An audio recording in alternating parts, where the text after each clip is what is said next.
betapa mulianya wanita baik di hadapan Allah, di hadapan Rasul, di hadapan manusia, dan di hadapan agama. Maka kalau ada di dalam Al-Quran banyak sekali ayat-ayat yang bisa saja itu memberikan penghargaan bagi wanita, atau juga yang menyatakan bahwa antara pria dan wanita itu tidak ada bedanya. Nah, yang membedakan itu diantaranya adalah di dalam sebuah hadis, al-jannatu tahdamul apa itu? Al-jannatu, bahwa surga itu tahta aqdamil ummahat, bahwa surga itu ada di bawah telapak kaki ibu. Ini memberikan pengertian kepada kita semua bahwa anak-anak yang keluar dari rahim dan perut ibu itu surganya ditentukan oleh ibu. Maka kalau ingin ibu-ibu kepingin masuk surga, itu juga insya Allah anak-anak yang dikeluarkan dari perut ibu itu akan sama, nanti akan masuk surga. Sebaliknya, bahwa memberikan pengertian begini, bahwa surga yang dituntunkan oleh ibu-ibu ini menyangkut persoalan-persoalan baik pendidikan, baik akhlak, dan juga ibadah-ibadah kepada Allah Subhanahu wa ta'ala. Ini bahkan di dalam sebuah hadis yang lain, Rasul pernah ditanya, kepada siapa saya ini harus berbuat baik, kepada siapa saya ini harus berbakti. Maka dijawab oleh Rasul, ummuka, kepada ibumu. Tsummaman, terus kepada siapa lagi? Qala ummuka, ibumu. Qala, tanya lagi orang itu, tsummaman, kepada siapa lagi? Ummuka, kepada ibumu. Ibu disebut sampai 3 kali. Qala tsummaman, kemudian kepada siapa? Baru keempat, abuka, ayahmu. Maka mohon izin ibu-ibu, ketika Gus Miftah menyampaikan ada sedikit yang barangkali guyon maton, tetapi juga sempat menjadi bahan tertawaan oleh anak-anak dan kita semua. Ketika seorang ayah, ini ceritanya Gus Miftah, diajak Jumatan, khotib itu menyampaikan kepada siapa engkau harus berbakti, kepada siapa engkau harus memuliakan. Maka dijawab ummuka, ummuka, ummuka. Nah, ketika pulang anaknya ditanya, nak, tadi khotib menyampaikan kepada kita semua, kepada siapa kita ini harus berbakti? Kepada ibu. Kepada siapa lagi? Ibu. Kepada siapa lagi? Nah, ibu. Jadi ibumu ada berapa? 3, Bapak. Tolong bilang sama ibu bahwa saya harus berbakti kepada 3 ibu. Nah, ketika anak itu matur pada ibunya, Bu, tadi ada pelajaran juga ditegaskan oleh ayah. Apa nak? Kata ayah, itu ibu itu yang baik itu 3. Umuka, umuka, umuka. Oh gitu ya, bagus. Bilang ya nak sama ayahmu, nanti kalau ada terong 1 ya, terus dipotong-potong jadi 3, ndak apa-apa ya nak. Bilang sama ayahmu sana. Artinya apa? Memahami kata-kata yang barangkali sebenarnya tidak pas untuk dicontohkan kepada anak-anak, meskipun itu juga ada ajarannya di dalam Al-Qur'an. Betul Ibu? Betul? Katanya kok abot meneng betul mending ngono kuwi kok. Khawatir mboten usah khawatir. Saya bilang sama istri saya, Ibu ndak usah khawatir. Saya insya Allah tidak akan tambah. Cukup 1 rasa 4 istri. Gitu. Saya juga diajari sama ustaz saya kok. Memang ada peluang untuk ke sana, tetapi tidak harus diajarkan kepada anak-anak kita. Anak-anak kita sekarang pinter-pinter. Ketika nanti mempelajari Al-Quran, sampailah pada ayat surat itu tahu.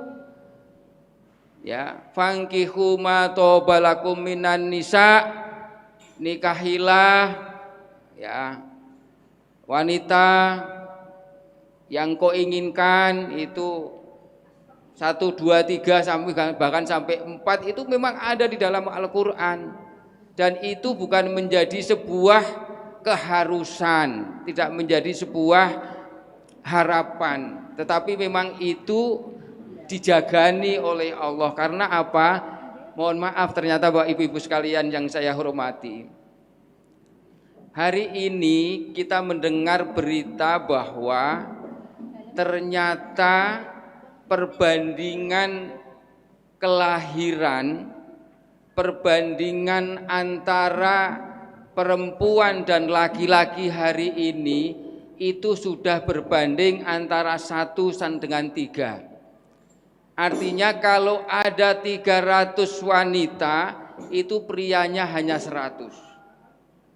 Itu artinya apa? Itulah dulu ketika Rasul menjadi pendakwah, mengajak kepada masyarakat luas, itu juga ada nyun sewu perlakuan Rasul yang tidak pantas untuk kita ikuti.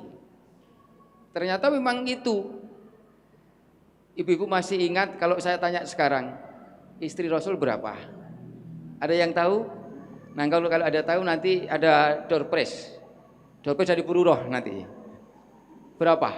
7. Ada lagi ada yang tahu? Berapa? 9. Ada lagi? 8. Ada lagi? 13. Ada lagi berapa? 11. Ya, karena saya tidak bisa menghitung dan tidak ada buku yang sahih, tetapi yang bisa kita ambil sebagai pembelajaran, mohon maaf bukan sebagai alat untuk kita mengambil pembelajaran yang harus dilakukan.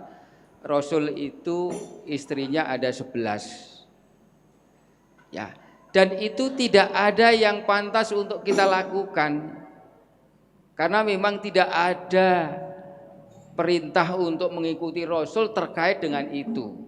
Tetapi oleh Allah dijagani di dalam Al-Quran itu, maka nikahlah kamu 2, 3 atau 4. Tapi kalau tidak bisa adil cukup 1 saja. Artinya apa? Allah menciptakan kita manusia itu ternyata memang hari ini kalau kita bicara itu 1 dibanding 3. Jadi 1 laki-laki, 3 perempuan. Dan itu secara real Itu memang seperti itu. Jadi banyak manusia yang berjenis kelamin wanita daripada pria. Pertanyaannya terus, Pak Ustadz berarti boleh untuk tambah? Tidak. Tidak, kalau saya tidak, sekali lagi tidak. Karena saya khawatir nanti kalau saya ikut mengajarkan boleh enggak apa-apa, nanti saya dikeroyok, ibu-ibu semua saya pulang dikeroyok, malah saya enggak bisa sampai rumah. Itu. Nah, oleh karena itu bagi saya itu cukup satu. Tetapi nyun sewu, ada sebuah hadis yang katanya juga mengatakan justru istri yang soleh itu yang mau menawarkan ketika suaminya itu ngersaaken tambah, yang menawarkan istrinya yang solihah itu. Pengen dadi istri solihah no mboten? Kula ya bingung. Untung bojo kula anak kula mboten nonton ya. Anak kula nonton lak dikandak karo mboke engko. Bapak mau ngendika ngene lho, Mak, ngono kuwi nanti. Itu. Jadi ada yang memang boleh untuk kita adopsi sebagai pembelajaran, ada yang tidak. Rasul juga begitu. Semua apa yang menjadi kata-kata, menjadi uswah, menjadi teladan, semua boleh diambil sebagai contoh bagi Rasul, tetapi persoalan dengan pernikahan tidak boleh. Cukuplah satu, tetapi rasa 4 istri. Nah, makanya cerita kali Bapak nggih Bu. Pak Ustadz kok bilang, Pak, gimana?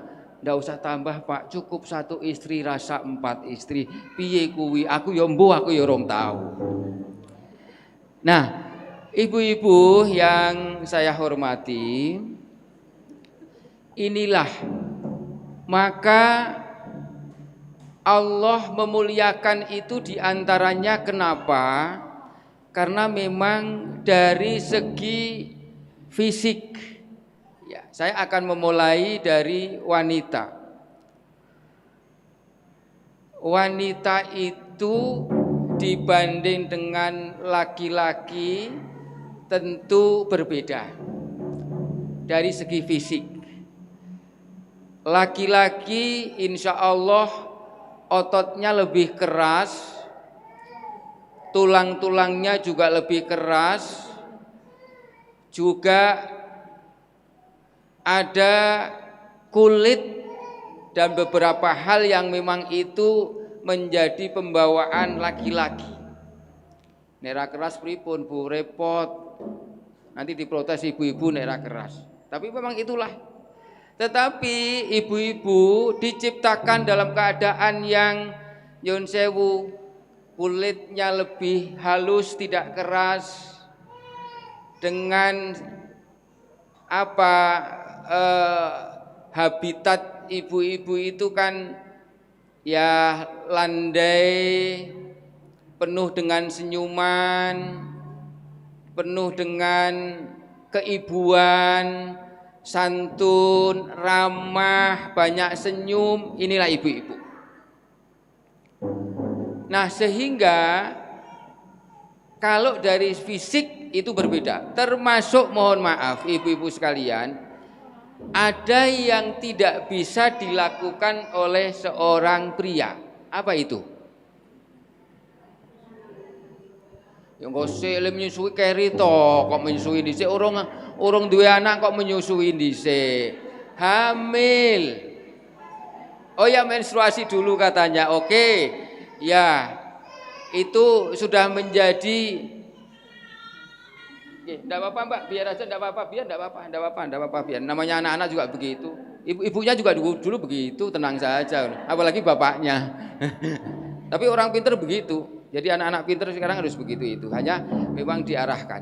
Ibu nyun sewu, saya terakhir itu kan mendapatkan ada beberapa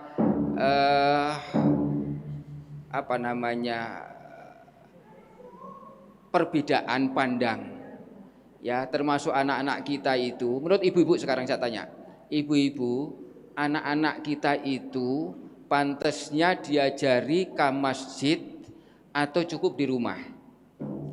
Ke masjid atau ke rumah? Ke masjid. di masjid dibiarkan atau disandingi ketika kita melakukan ibadah atau sholat? Disandingi. Tetapi kenyataannya mohon maaf, di beberapa masjid itu anak-anak dibiarkan. Anak-anak enggak apa-apa, anak-anak kita itu dibiarkan.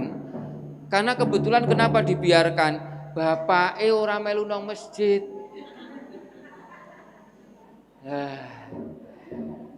Tetapi ini sama dengan nyuwun sewu. Ketika ini sebuah kejadian yang luar biasa. Mohon maaf. Saya ingin cerita aja ibu-ibu supaya ini menjadi gambaran kita bersama. Dilalahipun nyuwun sewu, suatu ketika itu namanya PSK.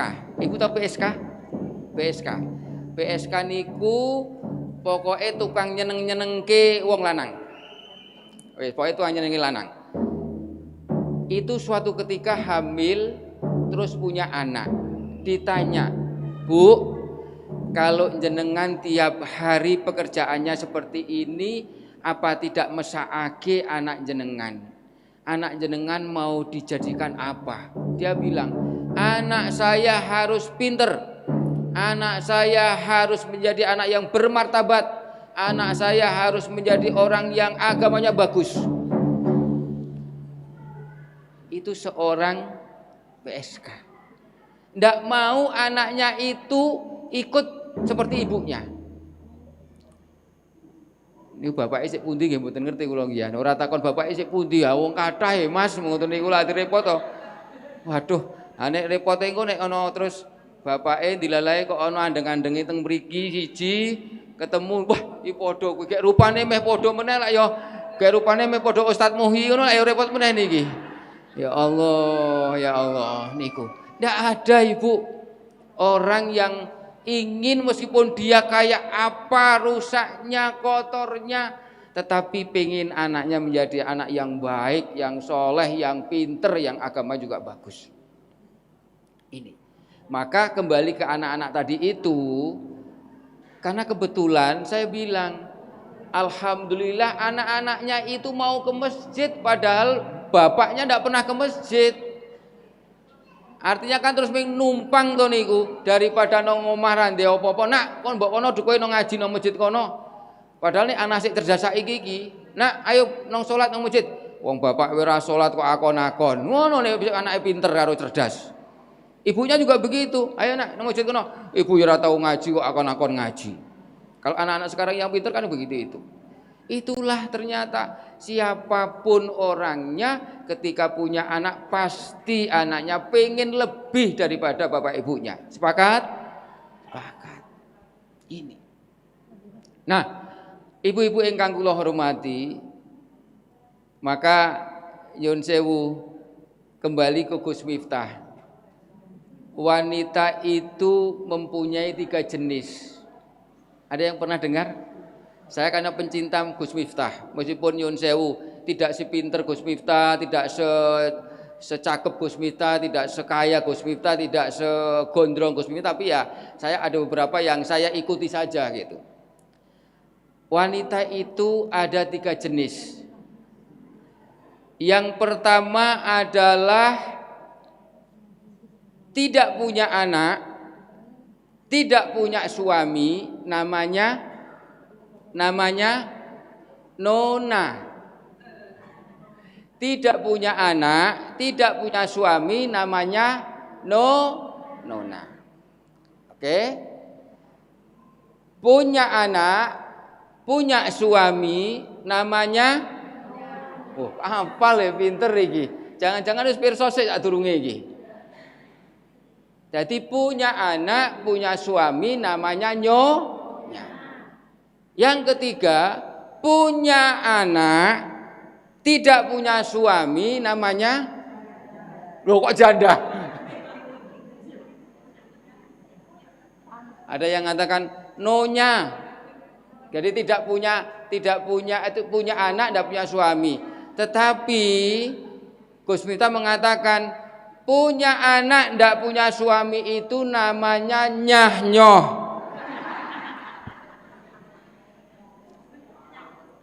Kayak yang tadi itu, yang saya tanya waktu ketemu dengan PSKI itu, Masya Allah. Maka ibu-ibu bagaimana supaya bapak-bapak itu betah di rumah, jangan sering pergi-pergi, ditemani dan lain sebagainya. Ibu-ibu yang saya hormati, ada beberapa ayat-ayat Al-Quran yang mengatakan bahwa ternyata memang kesetaraan itu diperintahkan, digambarkan di dalam Al-Quranul Karim. Di antaranya apa? Coba nanti kita baca bersama-sama. Ada sebuah ayat yang mengatakan, ya ayyuhan nas inna khalaqnakum min dzakari wa untha wa ja'alnakum syu'uban wa qabaila lita'arafu inna akramakum indallahi atqakum. Jadi di dalam Al-Qur'an itu mengandung arti, wahai manusia, tidak terkecuali kami menciptakan ya laki-laki dan perempuan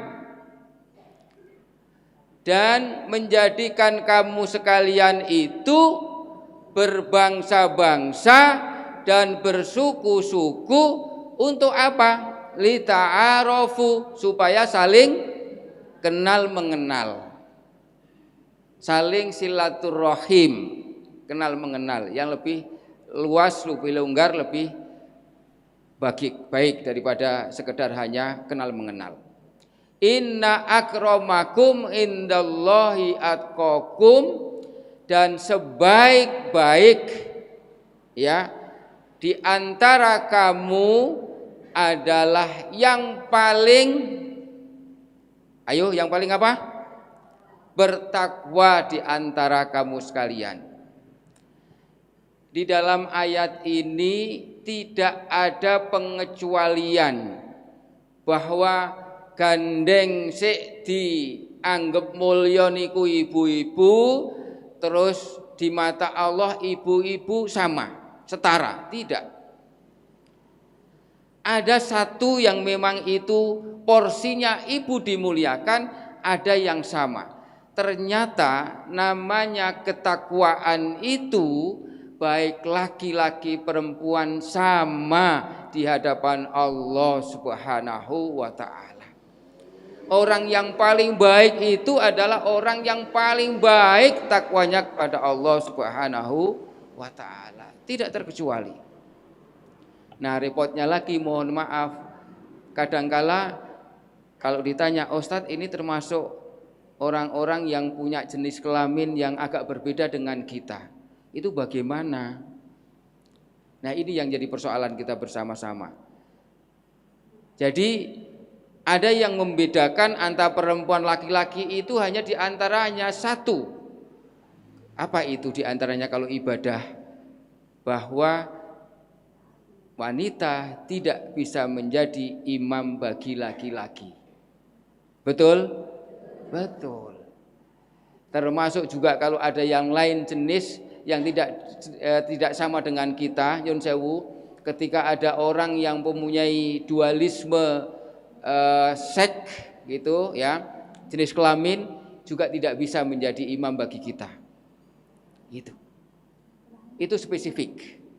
Tetapi di dalam kepentingan yang lebih luas itu sama antara laki-laki dengan perempuan. Karena kesetaraan itu bisa saja dinilai dari apa? Kesetaraan gender, kesetaraan ras, kesetaraan hukum, kesetaraan sosial. Sama. Jadi kalau ada yang berbeda di antaranya itu. Secara fisik laki-laki tidak mungkin bisa menjadi perempuan, artinya dalam hamil, punya anak dan lain sebagainya. Kalau toh ada umpamanya saya kepingin pindah untuk menjadi laki-laki atau setengah laki-laki menjadi perempuan atau perempuan menjadi laki-laki, karena itu merubah kodrat, tidak bakal bisa serasi seiring seirama. Masih ingat ada bintang film yang namanya atau penyanyi Dorce Gamalama? Masih ingat? Masih. Kayaknya sudah meninggal nggih. Sudah meninggal. Tapi itu katanya bagus di dalam bidang keagamaan. Ya, pernah dengar nggih? Beliau punya anak yatim piatu berapa, dia juga sangat respect terhadap agama dan lain sebagainya. Tetapi beliau yang dulunya saya tidak tahu apakah laki-laki atau perempuan, terus yang terakhir menjadi seorang perempuan. Toh seandainya perempuan betul punya suami, tidak bakal bisa hamil. Karena apa? Merubah kodrat dari Allah Subhanahu wa ta'ala. Itu tidak bisa. Jadi kalau ada ibu-ibu kodratnya yang sudah cantik, ramah, berseri, penuh senyum, kok kepingin menjadi laki-laki yang ototnya keras, yang kulitnya keras, temperamen dan lain sebagainya, sulit untuk dirubah. Karena memang ibu-ibu itu, ya kalau nyun sewu lah, anak-anak kita nyun sewu diasuh bapak dengan diasuh ibu akan lebih bagus, baik kalau diasuh ibu. Sepakat? Sepakat? Sepakat. Karena apa? Keibuan penuh dengan cinta kasih, penuh dengan senyuman manis dan lain sebagainya. Maka tidak menutup kemungkinan kalau anak-anak kita yang kita didik itu akan menjadi surganya bagi ibu-ibu dan orang tua. Tetapi kalau nanti anak-anak, ya meskipun itu juga bisa saja karena suatu hal, ya karena nyun sewu ditinggal mati istrinya umpamanya sehingga dia menjadi single parent, ya harus mendidik anak, ya tidak apa-apa, tapi beda.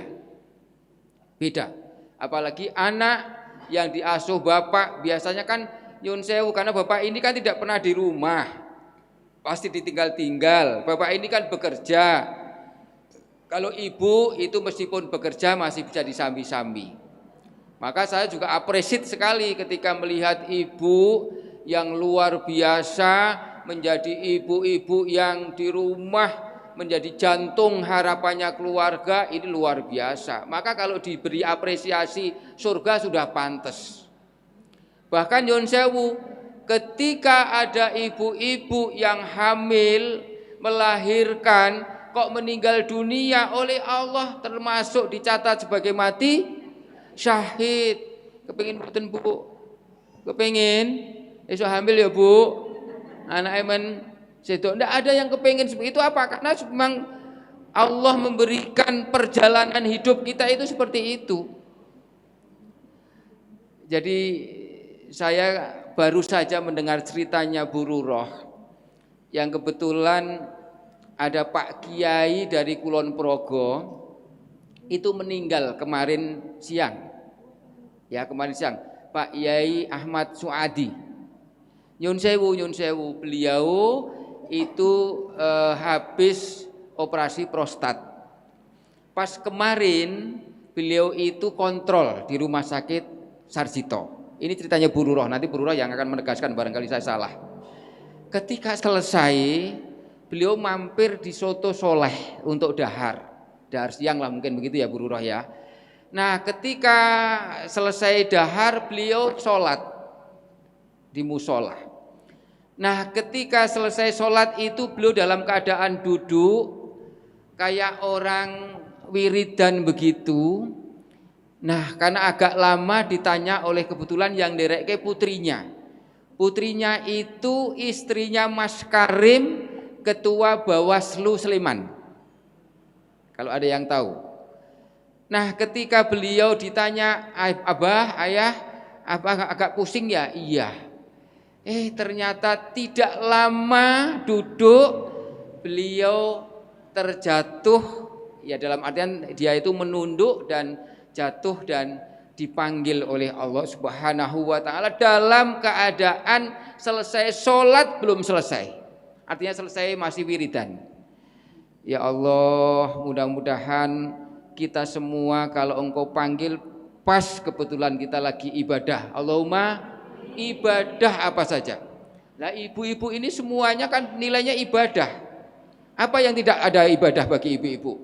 Mulai bangun tidur, sudah sholat subuh, ibadah, menyiapkan untuk masak, ibadah, menyiapkan anak-anak untuk ke sekolah, baik makan, pakaian dan lain-lain, memandikan, ibadah, nanti salaman dengan bapak yang mau kerja, ibadah, nanti kalau sudah selesai mandi, sholat duha, ibadah, nanti siang-siang menjemput anak ke sekolah, ibadah, pulang sore mempersiapkan makan ayah dan anak-anak, ibadah, maghrib ikut sholat, ibadah, habis maghrib nanti makan bersama, ibadah, habis maghrib nanti makan, terus setelah makan selesai baca Quran, ibadah, sholat isya berjamaah, ibadah, mau tidur bapak bilang bu ibadah. Apa secara ibadah sekarang? Luar biasa ibadah semua. Maka tidak salah ketika memang porsinya ibu itu harus masuk surga. Allahumma amin. Bapak dijak ya bu. Meskipun nyuwun sewu bahwa di dalam Al-Qur'an itu ar-rijalu qawwamuna 'alan nisa. Bahwa laki-laki itu pemimpin bagi keluarga termasuk ibu dan anak-anak. Tetapi jangan diartikan pemimpin itu seperti terus presiden, terus bupati, terus tukang ngatur-ngatur, mboten. Justru pemimpin ini adalah memberikan pengayoman terhadap istri, memberikan nafkah terhadap istri, memberikan perlindungan kepada istri, dan termasuk mendidik kepada anak-anak. Ini. Jadi meskipun begitu, maka nyuwun sewu, saya pernah dijelaskan oleh seorang kiai, ibu-ibu besok barangkali putra-putrinya atau putrinya sudah mulai dewasa, sudah mulai waktunya untuk menikah. Ya, besok kalau putrinya menikah, itu yang paling baik itu memang kalau bisa mas kawin atau maharnya itu yang bisa untuk hidup bagi keluarga. Maka dulu kalau tidak salah Mbak Yeni ya, putranya Gus Dur itu siapa namanya? Bu Yeni. Itu kalau tidak salah dulu mas kawinnya itu sapi berapa? 30.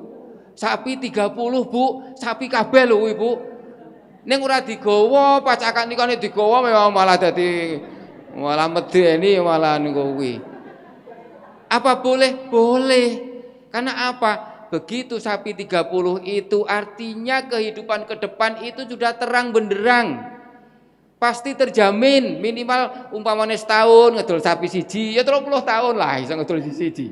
Ning nek sapine iso dibeternakke, diproduksi dan lain sebagainya kan jadi panjang. Satu itu. Saya juga sepakat selain sapi kalau bisa itu seperangkat alat sholat dan Quran. Saya juga sepakat itu. Karena apa? Karena inilah tugas. Jangan dianggap itu hanya sebagai kelengkapan ibu-ibu sekalian. Pokoknya sepenting seperangkat alat sholat dan Quran. Ngono nggih pikantuk. Tetapi kan untuk kedepannya kan ya nek wis kakunge wis duwe sik dienggo urip nguripi untuk keluargane urung kan repot. Ning nggih mboten napa-napa, tetep ndak masalah. Nah, artinya apa? Bahwa di dalam mas kawin yang seperangkat alat sholat dan Quran itu mempunyai makna sesuk nek wis dadi suami istri, istrinya diajari untuk sholat yang benar, diajari maca Quran yang benar. Ning ono bu, maharnya mas kawine seperangkat alat sholat dan Al-Quran, ternyata kakunge ra tau sholat, kakunge kon maca Quran ya ora fasih, Termasuk kula niku ya ora pati fasene bojo kula pinter, alhamdulillah. Tiap hari bojo kula niku rata-rata antara 1 sampai 2 jus jarene niku. Nek saya cukup jus jambu, jus melem, jus itu lah. Itu alhamdulillah. Jadi apa? Saya ndak harus mengajari istri saya untuk sholat, untuk Quran, karena apa? Sudah pinter. Tapi mestinya begitu, artinya punya arti sesuk nek wis dadi suami istri diajari. Istrinya yang salah, sholatnya diajari yang benar. Carane adus yang benar. Termasuk adus junub itu juga penting, Bu, nyun sewu. Kadangkala ini yang fikih bagi perempuan ini yang penting ini malahan. Hati-hati, ternyata kadangkala mohon maaf ketika mandi besar, mandi junub itu ibu-ibu tergesa-gesa, sing penting rambute basah. Liyane arep basah mbuh ra weruh wong ya ora ana apa seleksi, ora ana cek, ora ana enri cek ya ora ana. Pokoke sepenting adus keramas. Ini harus hati-hati. Karena ketika mandi kita tidak benar, tidak sah, maka berpengaruh terhadap ibadah kita yang lain, termasuk wudu, termasuk sholat, termasuk yang lain-lain. Mohon maaf sekali lagi. Maka kalau Gus, siapa yang terkenal yang dari Rembang? Bukan Gus Mus, yang masih muda, Gus Baha. Gus Baha ini saya membaca di dalam videonya itu ternyata mungkin ya juga belum benar ternyata itu. Jadi ternyata kalau namanya nyun sewu mandi besar itu ternyata itu harus semuanya badan rambut sampai kaki ini basah dulu semua. Setelah itu baru disabuni. Kalau kita kan berbeda. Saya ini nyun sewu tapi kan saya mengambil itibar begini. Orang ketika wudu nggih, itu ketika nyun sewu panturane kok kurang terakhir belum membasuh kaki entek.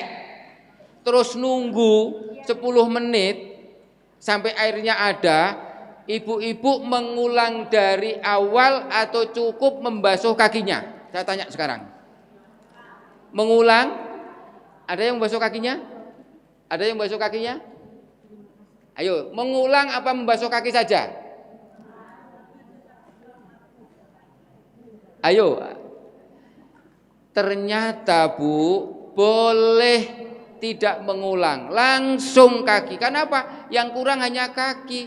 Lah kenapa? Airnya kurang, airnya mampet, airnya habis. Boleh. Atau bahkan begini, saya cerita sama istri saya wudu di rumah kurang kaki. Ya sudah, saya ke masjid, sampai masjid apa? Basuh kaki. Ya enggak apa-apa. Boleh. Kenapa? Tadi kurang kaki saja, tidak harus dari awal lagi. Neh boros. Kan kita juga diminta untuk tidak boros-boros menggunakan air. Ya, secukupnya itu. Nah, begitu sampai saya mengambil itibar dari itu, maka kalau nyun sewu, saya mandi besar itu, saya nyun sewu, saya juga akan mengajarkan ibu-ibu sekalian, mohon maaf. Karena ini kesetaraan gender, kesetaraan sama, saya dengan sama. Saya mohon maaf diajarkan kepada kita, kalau mandi jangan langsung kepala. Sepakat? Karena apa? Ternyata kalau nanti langsung kepala itu terjadi adanya pembengkakan darah di kepala, bisa menjadikan stroke, bahkan menjadikan kematian. Maka yang paling pas itu kalau mandi dari apa? Kaki dulu. Kaki digebyur, 1, 2 gebyuran, naik kemana? Kemana Bu? Lutut, jangan yang lain-lain dulu, masa yang lain dulu, ke lutut. Nah, lutut selesai kemana? Ya, ke pinggang, ke perut, oke. Nah, setelah perut, pinggang, kemana? Ke pundak kita. Coba rasain, ketika mandi sampai ke pundak itu, mohon maaf, rasa-rasanya di kepala kita itu kayak ada asap, rasa agak-agak panas, karena apa? Penyesuaian. Aliran darahnya itu biar lancar serasi. Tapi kalau langsung kepala, ada kejadian yang bisa langsung stroke atau bahkan meninggal dunia. Ini. Tetapi dalam hal mandi besar ini saya ingin bahwa kita ada kebersamaan. Artinya apa? Meskipun begitu, ibu-ibu, rambut itu tidak hanya rambut kepala, ada rambut-rambut yang lain. Ya. Itu juga harus basah semua. Bahkan rambut yang panjangnya seperti apapun tidak boleh 1-2 helai rambut itu yang tersisa. Makanya ini nyun sewu, fikihnya perempuan ini agak sedikit jelimet, agak angil, tapi memang itulah wanita seperti itu. Maka kalau wanita itu mandinya agak lama itu ya pantas. Karena apa? Dimek-mek, sidik-sidik, wis basah opo durung dan lain sebagainya. Apalagi kalau menggunakan sekarang ada macam-macam itu kayak yang di salon-salon itu jadi lama sekali. Nah, termasuk nyun sewu, di lubang-lubang apapun harus juga basah. Di sela-sela jemari pun harus basah. Bahkan kalau ada kaki atau kuku-kuku yang barangkali bekas yang merah-merah, hijau, kuning, kelabu itu apa itu? Tipek ya. Oh, kotek katanya gitu ya. Itu pun juga harus hati-hati. Harus dihilangkan. Apapun termasuk minyak, ibu yang baru masak, termasuk apa saja itu tolong semuanya dihilangkan dulu. Karena apa? Khawatir nanti kalau ada air yang tidak sampai ke kulit, maka mohon maaf mandi kita terasanya kurang lengkap. Kalau kurang lengkap betul nanti kurang sah. Kalau kurang sah mempengaruhi ibadah-ibadah berikutnya. Kalau mandinya tidak sah maka wudunya juga tidak sah. Wudunya tidak sah ya sholatnya tidak sah. Sholatnya tidak sah ya tidak terima, tidak ada pahala dan lain sebagainya. Itu. Nah, ibu-ibu sekalian juga termasuk yang lain-lain. Maka hati-hati betul supaya apa? Kita ini kan tidak ada kayak kalau kita habis turun pesawat, barang-barang kita itu masuk di tempat untuk pemeriksaan. Kita ini kan tidak. Mau apa saja tidak ada yang tahu.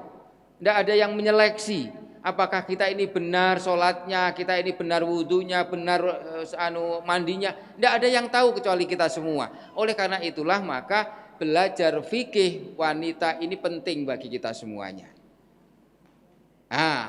Ibu-ibu sekalian yang kami hormati, itu. Jadi kita kebersamaan, kesetaraan itu bagi Allah, Rasulullah itu sama. Meskipun mohon maaf ya sekali lagi, kalau kesetaraan di dalam gender, kesetaraan di dalam politik, kesetaraan di dalam ras, kesetaraan di dalam hukum, kesetaraan di dalam sosial, memang kadangkala ada perbedaan. Di dalam politik, ibu-ibu sekalian, barangkali kalau nanti ada yang mau menyalon jadi DPR, hari ini kita bicara ada porsi masih 30% untuk wanita. Ya. Jadi kalau ibu-ibu nanti mau daftar DPR, itu porsinya baru 30%. Yang banyak laki-laki.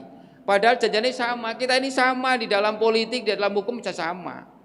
Ya. Hukuman laki-laki yang salah, hukuman bagi perempuan salah sama.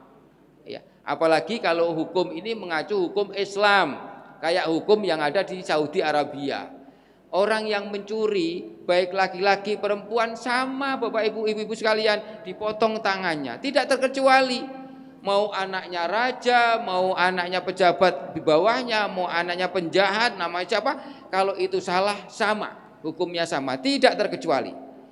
Nah, kalau di Indonesia ada yang mengatakan bahwa hukum itu tebang pilih, mana yang bisa memberikan fasilitas, hukumannya jadi ringan sedikit, mana yang tidak berat. Orang yang hanya nyun sewu nyolong ayam hukumannya sampai 2-3 tahun, sedangkan orang yang korupsi sampai miliaran hanya setahun, 2 tahun, 3 tahun dan lain sebagainya. Atau katakanlah bahwa dari segi hukum itu adalah tumpul di atas, runcing di bawah. Orang-orang yang di atas itu pejabat, uangnya banyak, punya pengaruh, itu ternyata dihukum tumpul. Artinya tidak pernah diproses secara baik dan wajar dan imbang. Tapi orang-orang yang tidak punya kekuatan, pejabat, uang, maka berapapun ternyata hukumannya lebih banyak. Ini. Nah, oleh karena itulah ibu-ibu ingkang kula hormati, di dalam implementasi kesetaraan ini di hadapan Allah, di hadapan Rasulullah dan di dalam agama kita tidak ada perbedaan antara laki-laki dan perempuan. Tetapi kalau dalam segi sosial tadi itu fisik, sosial dan lain sebagainya, memang Allah memberikan perbedaan sebagai kodrat wanita hamil melahirkan. Tapi laki-laki sebagai kodrat orang yang mencari bekerja untuk kehidupan istri dan anak-anak dan lain sebagainya. Ibu-ibu dan adik-adik yang kami hormati, itu sampai jam berapa Bu Ruroh? Cukup ini. Lah ini lagi mukodimah ini. Tidak terasa saya mau jam 5:04. Baik. Artinya begini, ibu-ibu ingkang kula hormati, apapun kita ini fitrahnya menjadi perempuan ataupun laki-laki itu sama di hadapan Allah Subhanahu wa taala. Tetapi yang membedakan adalah kebaikan, kesolehan, iman, takwa, amal baik, amal soleh kita semuanya. Maka kalau ada di dalam Al-Quran itu kan yang mengatakan bahwa siapa orangnya yang beramal soleh, melakukan amal soleh, baik laki-laki, perempuan dalam keadaan takwa, maka dia akan diberikan kehidupan yang enak, nyaman oleh Allah Ta'ala. Nanti dibuka di Qur'annya.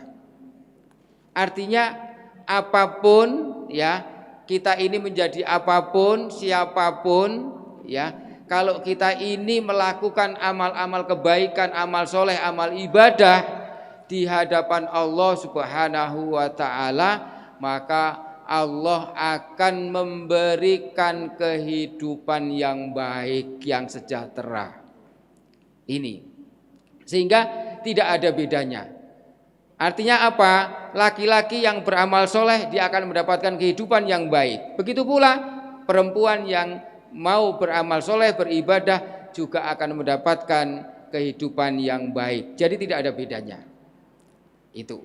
Nah, oleh karena itulah maka mari bagi kita semuanya ini, bagi yang sudah bersuami dan beristri, maka tentu bahwa surga yang akan diberikan oleh ibu-ibu itu tidak bisa lepas dari peran serta bapak-bapak semuanya.